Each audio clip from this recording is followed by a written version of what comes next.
The Power of Positive Thinking. Humna gaarummaa Inseenii Makuraa Akeeketti Oromoo Impaactidhaan qophaa'ee isiniif dhiyaate. Kutaa 5ffaa.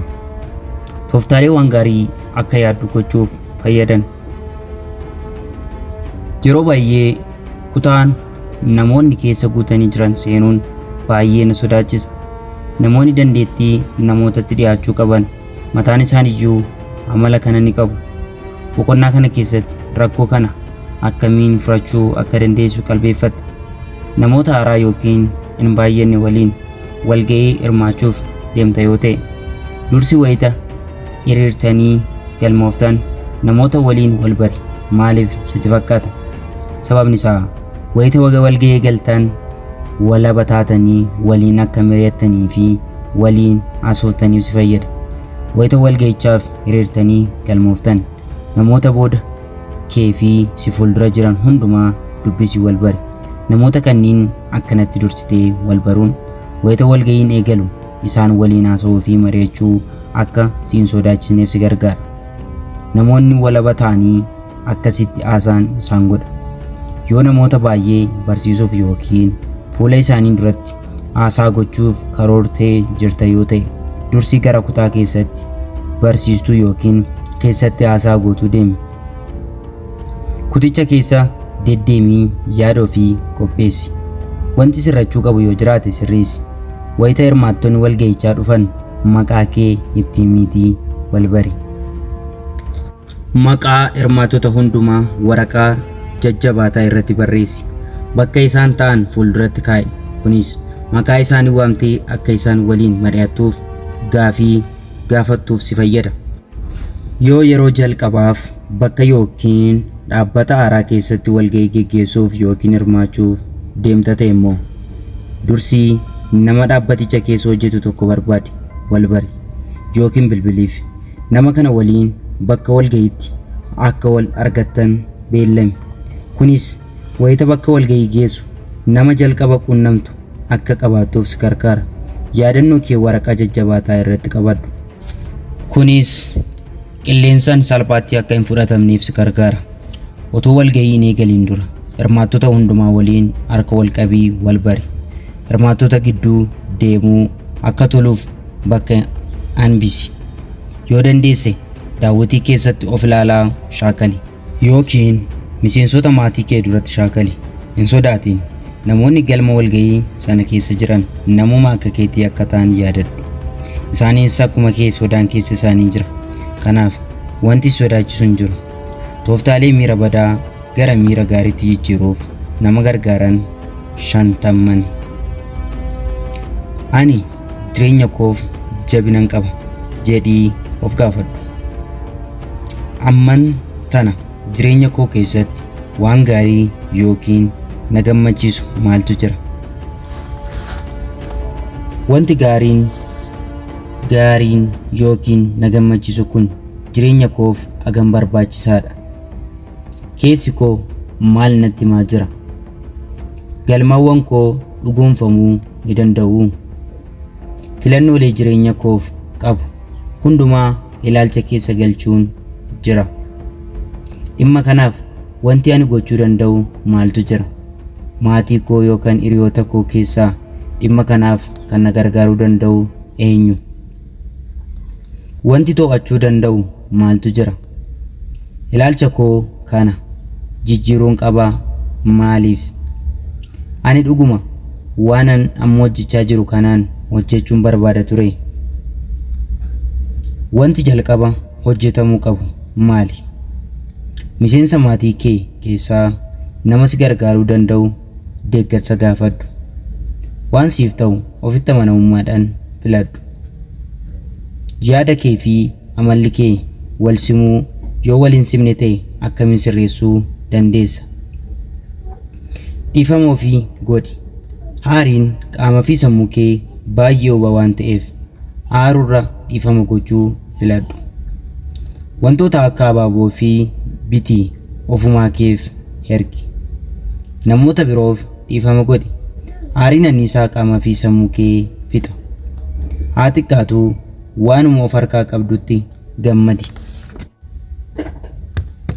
digdammaffaa haasaa badaa keessa keetti haasoftu haasaa gaariidhaan bakka buusi. 21 waan si dhiphisuu fi yaaddessu nama waan gaarii siif yaadutti himi. Hiriyoota kee waliin haasa'i yookiin deddeemi. Nama beektutti bilbilii waa'ee isaa yaada akka jirtu itti himi. Nama ta'etti bilbilii waliin laaqana nyaachuu yookiin buna dhuguu akka barbaaddu itti himi. Yeroo 3 irra deddeebii hafuura dheeraa baafadhu. Wayita hafuura dheeraa baafattu kanas lakkaa'i. Kanas yeroo 2 yookiin hanga miirri kee tasgabbaa'utti irra deddeebi'ii godhi. Mana fiilmii yookiin bakka koonsartii yookiin taphni jiru deemi. Deeggarsa akkasiif godhu hiriyaa kee waammadhu. Akka callinsi jiru deemitii kitaaba dubbisi. Qeensa harkaa fi miila kee faa qoradhu. Dhaabbata ta'e quunnamii tajaajila tolaa kenni. Wantoota sammuu kee keessa deddeebi'an 10 tarreessi. Daqiiqaa 30 kitaaba dubbisi. Wantoota si gammachiisan yookiin argachuu barbaaddu tarreessi. Lakki jechuu hin sodaatin. Lakki jettee erga diddees hin gaabbin. Waan tokko hojjechuu yaali. Gadi taa'ii dhugaatii lallaafaa dhugaa, muuziqaa si gammachiisu dhaggeeffadhu. Fiilmii si kofalchiisu kireeffadhu, daawwadhu. Ariifadhu yookiin suuta hojjedhu yookiin deemi. Kam akka filattu situ murteeffata. Hirriba gahaa rafi. Sochii qaamaa godhi. Qofaa kee yookiin nama jaalattu waliin deemi. Daqiiqaa 30 wantoota baay'ee si gammachiisan hojjedhu. Waan dandeessu biti. Waan eegaltu xumuruuf hojjechuu eegali yookiin hojiiwwan haaraa tarreeffadhu hojjedhu. Kutaa namni keessa hin jirre keessa seeni. Balbala cufii ija kee dunuunfadhu. Yeroo murtaa'eef waa'ee wanta gaggaarii jireenya kee keessa jiranii yaadi. Waan gaarii ta'e tokko namoota biroof godhi. Waan gooteef kanas nama sanitti hin himin. Fakkii kaasi. Sammuu kee keessatti waan argachuu barbaaddu yaadaa kadhadhu. Dhuunfadhaan yookiin namoota biroo waliin kadhachuu dandeessa. Kaayyoo jireenya keetii yaadadhu. 49 namni hundumtuu dhiibbaa dhibbatti guutuu akka hin taane yaadadhu. 50ffaa namoota birootiin lakki jechuu kee ofii keetiin eeyyee jechuu kee agarsiisa. Kan itti aanu kun tooftaa ittiin galma jireenyaa kee baafattu, qabeenya argachuu barbaaddu akka beektuu fi waan gaarii akka yaadduuf si fayyada. Tooftaa kana galgala fayyadamuu qabda. Maaliif? Sababni isaa galgalli wayita qalbii fi miirri kee tasgabbaa'u fi sammuun kee bal'isee yaaduu danda'udha. Otoo hin rafin dura waa'ee waan jireenya kee keessatti argachuu barbaaddu yaadi. Waan ati yaaddu kunis galmawwan jireenya keetiiti. Fakkeenyaaf ulfaatina hir'isuu, mana haaraa bitachuu, fayyaa gaarii qabaachuu fi kanneen kana fakkaatan ta'uu danda'u. Fakkii wantoota kanneenii sammuu kee keessatti ilaali. Galmi kee milkaa'ee akka jiraattu sammuu kee keessatti yaadi. Sammuu kee keessatti fiilmii uumi. Fiilmiin kunis wayita ati galma kee milkeessuuf hojjettu agarsiisa. Namoota biroo galma kee milkeessuuf si gargaaran taatota fiilmichaa godhi. Fiilmii kana qalbii guutuun daawwadhu. Fiilmichatti gardafoo fireemii adii itti godhi. Kunis fakkiin fiilmii kanaa argamsiifamu waan ati jireenya kee keessatti argachuu barbaaddu akka ta'e sammuu keetti hima. Itti aansii fakkicha gara bitaa yookiin mirgaatti jijjiiri.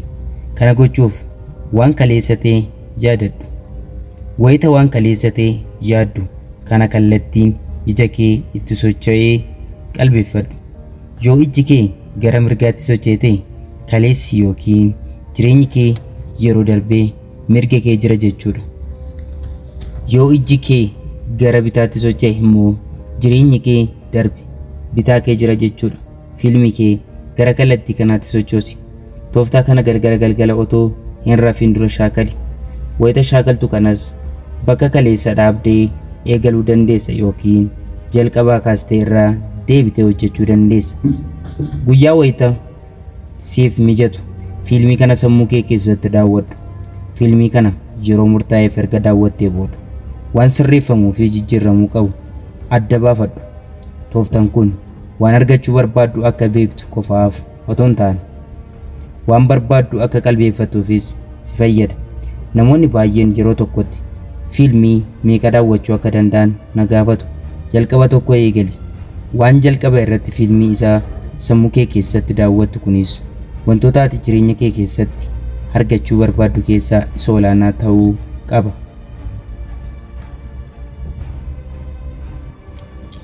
Tooftaa dinqisiisaa.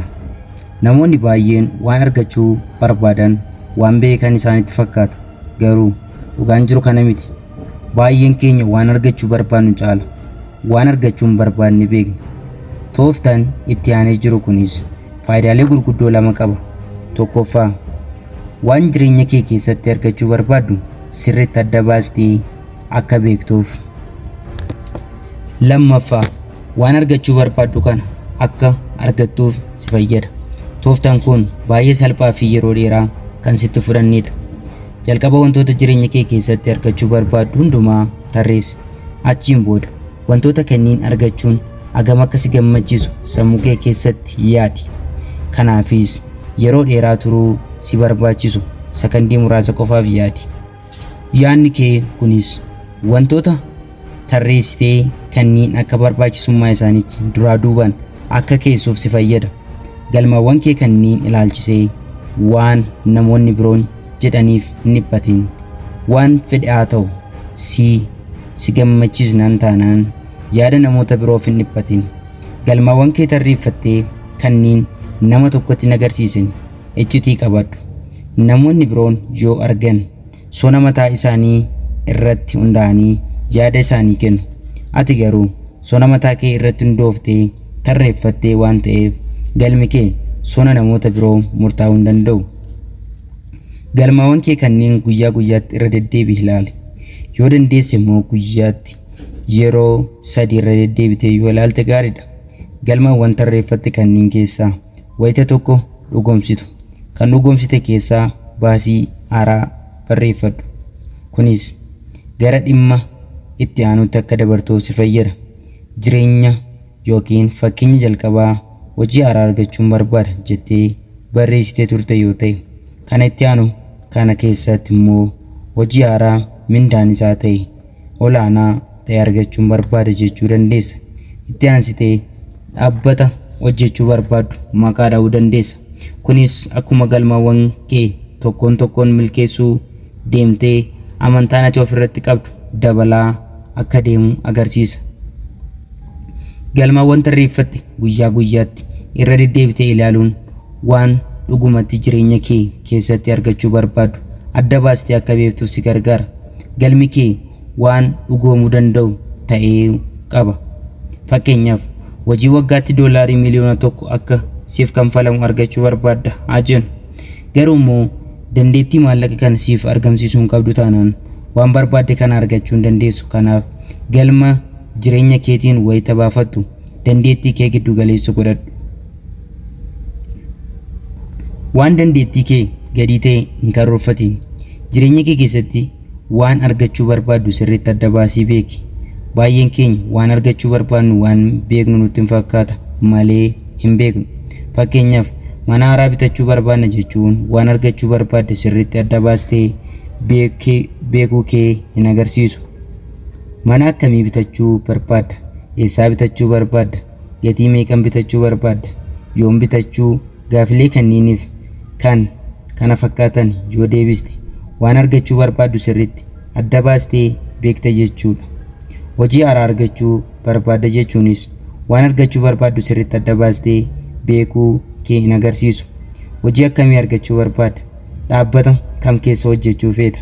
Magaalaa yookiin naannoo kam hojjechuu feeta? Mindaa hagamii hojjechuu barbaadda? Galma kee kamiyyuu keessatti gaafilee kanneen deebisuu danda'uu qabda. Deebii gaafilee kanneenii deebisuu kee immoo galma kee milkeessuuf si onnachiisa. Tooftaa kanatti wayita fayyadamtu wantoonni sadii keessa kee jiraachuu qabu. Isaanis amantaa, abdii fi dharraadha. Galma kee san milkeessuu akka dandeessu amanuu qabda. Galmi kee sun ulfaataa yoo ta'e iyyuu milkeessuu akka dandeessu amani. Milkaa'uu akka danda'u abdadhu. Waan gaarii akka ta'u abdadhu. Hin shakkiin, yaada kee bakka lamatti hin hiriin. Galmawwan kee tarreeffattee milkeessuu waan dandeessuuf malee waanuma argachuu barbaaddeef akka hin taane hin amaniin.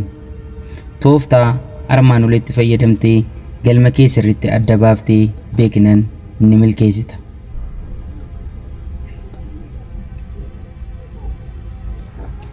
Sadarkaa mataa keenyaaf kennuu fi of to'achuu. Sadarkaa nuti ofiif kenninu baay'ee ol ka'aa yookiin baay'ee gadi bu'aa taanaan jireenya keenya fooyyessuu hin dandeenyu. Garuu akkaataa ofii keenya itti ilaallu yookiin sadarkaa ofii keenyaaf kenninu fooyyessuu yookiin jijjiiruu hin dandeenyu. Kunis miira keenya irratti jijjiirama guddaa fida. Sadarkaan nuti ofii keenyaaf kenninu milkaa'inaa fi gammachuu yookiin baay'ee murteessaadha. Jireenya kee keessatti galma kee milkeessuudhaaf ofirratti amantaa qabaachuu qabda. Akkasumas sadarkaa ati ofii kennitu giddu galeessa ta'uu qaba. Baay'ee ol ka'uus baay'ee gadi bu'uus hin qabu. Amantaa ati ofirratti qabdu yookiin madaalliin ati ofiif qabdu gadi aanaadha taanaan dandeettii keetti hin amantu. Dandeettii kee ni shakkita taanaan immoo gammaduu hin dandeessu. Dandeettii kee keessa jirus cuunfiteetti fayyadamuu hin dandeessu. Ilaalcha ati ofiif qabdu bu'a qabeessa ta'uu kan danda'u yoo coomina kee fi dadhabbina kee sirriitti adda baastee beektedha. Dadhabbina kee qofa irratti yoo xiyyeeffatte sadarkaa gadi aanaa ofii kennita. Cimina kee qofa irratti yoo xiyyeeffatte immoo madaalliin ati ofiif kennitu garmalee ol ka'a. Sadarkaa gadi aanaa ofiif kennita taanaan dadhabbina kee caala cimina qabdu irratti xiyyeeffadhu. Madaallii baay'ee ol ka'aa ofiif kennita taanaanis waan ati hin dandeenye kan namoota biroon danda'an akka jiru hin dagatin. Sadarkaa ofiif kenninu jechuun maal jechuudha? Ofirratti amantaa qabaachuu jechuun addunyaa kana irratti namni si gitu akka hin jirretti yaaduu jechuu miti. Ofirratti amantaa qabaachuu jechuun of tuulummaa miti. Ofirratti amantaa qabaachuu jechuun sirriitti of jaalachuu, yeroo tokko tokko immoo otuma ofirratti amantaa qabduu of shakkuu dandeessa. Madaalliin ati ofiif kennitu nama ati waliin of dorgomsiiste yookiin waliin of madaalte irratti hundaa'a. Madaalliin ati ofiif kennitu fayyaalessaa fi bu'a qabeessa kan ta'u yoo akkuma hiriyoota kee ciminaa fi dadhabbina kee adda baastee hubattedha. Wayita hiriyoota kee waliin of madaaltu cimina kee qofa irratti xiyyeeffatta taanaan madaalliin ati ofii kennitu garmalee ol ka'a. Kun immoo hiriyoota kee irratti akka of tuultu waan si godhuuf hiriyoota keessan ni bora'a. Yoo dadhabbina kee qofa irratti xiyyeeffatte immoo madaallii gadi aanaa ofiif kennita. Kun immoo hiriyoota kee biratti akka tuffatamtu waan si godhuuf filannoo jireenya kee murteeffachuu hin dandeessu. Jireenyi kee karoora namoota biroo irratti akka hirkatu godha jechuudha. Madaallii gadi aanaa ofiif qabdu fooyyeffachuuf dogongora keef dhiifama ofiif godha. Cimina qabduu fi wantoota gaggaarii jireenya kee keessa jiran yaadii gammadi. Yeroo baay'ee dadhabbina qabnu qofa irratti xiyyeeffanna malee waan gaarii gochuu akka dandeenyu hin qalbeeffannu. Wayita qalbii kee waa'ee dadhabbinaa yookiin dogongora kee yaadee muddamu karoora milkeessuu dandeessu tokko baafadhu hojjedhu. Karoora kana erga milkeessitee booda ofitti gammadi. Akkanumaan karoora baafattee yoo hojjechuu deemte dandeettii fi muuxannoon kee dabalaa waan deemuuf sadarkaa olaanaa irra ga'uu dandeessa. Madaallii gadi aanaa ofiif kennu. Namoonni madaallii gadi aanaa ofiif kennan amaloota gurguddoo lama qabu. Tokkoffaa of tuffachuu. Namoonni madaallii gadi aanaa ofiif kennan jireenya keessatti dorgomoo akka hin taanetti yaadu. Namoota biroo waliin dorgommii injifachuu akka hin dandeenye yaadu. Waan yaadan tokko argachuu hin danda'an ni shakku. Kanaaf itti gaafatamummaa fudhatanii hin hojjetan. Waan salphaa fi beekamaa ta'e qofa hojjechuu filatu. Waan haaraa yaaluu hin sodaatu. Keessi isaanii sodaadhaan waan guutameef yaada isaanii ijjennoon ibsachuu ni sodaatu. Namoota biroo irratti hirkatu. Gufuu fi kufaatii ni baqatu. Milkaa'uu gonfachuu kan danda'an ta'uu isaanii waan shakkaniif jireenya keessatti waan tokko hojjechuun carraaqqii hin godhan. Yeroo mara gadi aantummaan isaanitti dhaga'ama. Lammaffaa, dafanii aaru. Sababa kanaaf battaluma aaraniin namoota lolu. Kufaatii isaanii hundumaaf namoota biroo yookiin wantoota biroo yakku. Yeroo mara dogongora barbaadu. Waan gaarii yaadan yeroo mara waan badaa irratti xiyyeeffatu. Waan gaarii tokko akka hin jirretti yaadu. Waa'ee rakkinaa fi jeeqama namoota biroo haasa'uu jaalatu. Yaadni isaanii dhiphaadha. Namoonni madaallii gadi aanaa ofiif kennan baay'een isaanii amaloota lamaan armaan olii keessaa tokko keessatti qoodamu. Kanneen amaloota lamaan irraa qoodataniis ni jiru. Baay'een keenya jireenya fi amala keenya waan namoota biroo waliin wal madaalchifne. Sababa kana irraan kan ka'e wayita namoonni biroon jireenya gaarii fi gammachuu guute jiraachuu isaanii agarru miira badaa yookiin gadi aantummaan nutti dhaga'ama. Kunis keessi keenya miira gadi aantummaan akka guutamu godha. Amaloota namoota madaallii sirrii ofiif kennanii. Namoonni madaallii sirrii ofiif kennan ofirratti amantaa qabu. Ofiis hin tuulan. Ceephoo namoota birootiin hin jeeqaman. Wayita dogongora isaaniif wantoota yookiin namoota biroo yakkan jireenya isaaniif ofumaa isaaniitiif itti gaafatamummaa fudhatu. Kaka'umsa mataa isaaniitiin waa tokko milkeessuuf hojjetu malee hanga namni biraan dhiibbaa isaanii irratti godhutti yookiin isaan ajajutti hin eegan. Yeroo mara ofitti ni gammadu. Gufuu fi kufaatii jireenya keessatti isaan mudatu salphaatti boodan deebi'an. Dogongora isaanii ni amanu, irraas ni baratu. Namoota birootti gadi aantummaa akka itti dhaga'amu godhan. Iftoomina qabu. Fedhii isaanii sodaa tokko malee ibsatu. Mataa isaanii irratti hirkatu malee namoota biroo irratti hin hirkatan. Kufaatii isaaniif baay'een dhiphatan.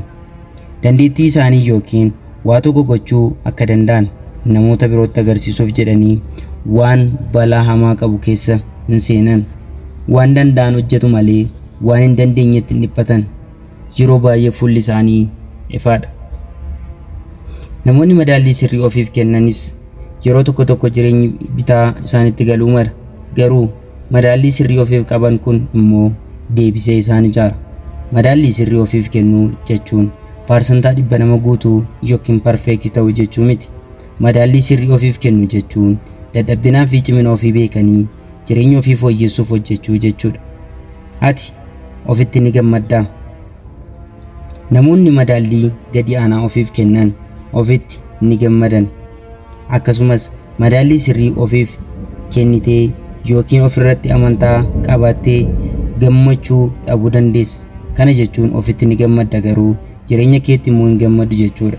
Hariiroo namoota waliin qabduutti, hojii keetti, galii keetti, bifa keetti, kufaatii kee yeroo dhiyootti namoota biroon ceepha'uu keetti yookiin wantoota biroof gammachuu dhabuu dandeessa. Garuu gammachuu hin qabdu taanaan madaalliin ati ofii keef kennitu gadi aanaa ta'uu mala. Sababni isaa yeroo baay'ee wayita gammachuu dhabnu of yakkina.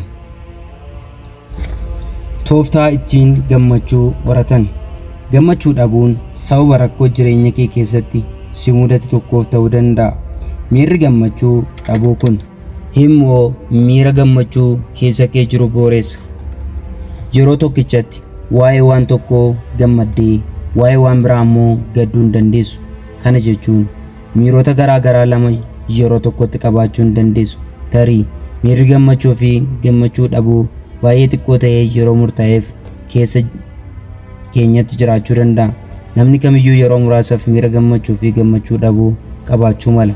Garuu yoo yeroo baay'ee miirri kee gammachuun qabu ta'e hoo keessi kee yeroo gammachuu akka qabaatu gochuuf maal goota? Namoonni sababa hariiroo namootaan waliin qabaniif hojii isaanii keessa rakkoo qabatamaa jiruu fi gammachuu dhabuu danda'u. Kanaaf haala jireenya keetti jijjiirtee gammachuu argachuu ni dandeessa. Garuu kunis waan salphaadhumatti gammachuu danda'amu miti. Kanaaf maal gochuu siif fayyaree waan gammachuu si dhorkutu irraa xiyyeeffannoo dhabe. Waa'ee waan gammachuu yaadi. Garuu yaaduu qoftis gahaa miti. Waan si gammachiisu kana qabatamaan hojjedhu. Sochii qaamaa mataa isaa sammuu keetti tasgabbeessee miirri gammachuu keessa keetti akka uumamu gochuu danda'a. Waan haaraa hojjechuu yaali. Tooftaa haaraa baafadhu. Furmaata irratti xiyyeeffadhu malee rakkoo irratti hin xiyyeeffatin. Galma kee milkeessitee akka jiraattu yaadi. Kanaafis gammadi. Galma kee milkeessitee akka jiraattu yaaduun rakkoo si mudate jiru akka irraanfattuuf gochuu keessa kee gammachuun guuta. Galmi kee milkaa'ee akka jiraatu yoo yaadde milkeessuu hin onnattu ree? Galmi kee milkaa'ee akka jirutti yoo yaadde milkeessuuf hin onnattu ree? Yeroo baay'ee wayita rakkoon nu mudate keessa keenya tasgabbeessuuf jecha namoota yookiin wantoota biroo yakkina. Tooftaa salphaanis kanuma. Tooftaa kana fayyadamnee keessa keenya gammachuu dhabe tasgabbeessuu dandeenya. Garuu kun yeroodhaaf of gowwoomsuudha malee gammachuu sirrii yeroo dheeraaf turu nuuf kennuu hin danda'u. Dogongora keenya irraas barachuu waan hin dandeenyeef ammas deebinee rakkoo biraa uumuu dandeenya. Kanaaf keessi kee gammachuu dhugaa akka argatu gochuudhaaf mala jireenya keessatti jijjiiruu kaka'umsa qabaadhu. Waan qabatamaan fooyyessuu dandeechuu fooyyessuuf hojjedhu. Waan jijjiiruu yookiin fooyyessuu hin dandeenye amanii fudhadhu. Rakkoo si mudateef namoota fi wantoota biroo hin yakkin. Waan of harkaa qabduuf bakka kenni. Haa xiqqaatus waan qabdutti yoo gammadde ilaalcha gaarii ofiif akka gabbifattuuf si gargaara. Kutaa itti aanuun hanga walitti deebinutti nagaan tura. Subscribe, like, share godhaa. Galatooma.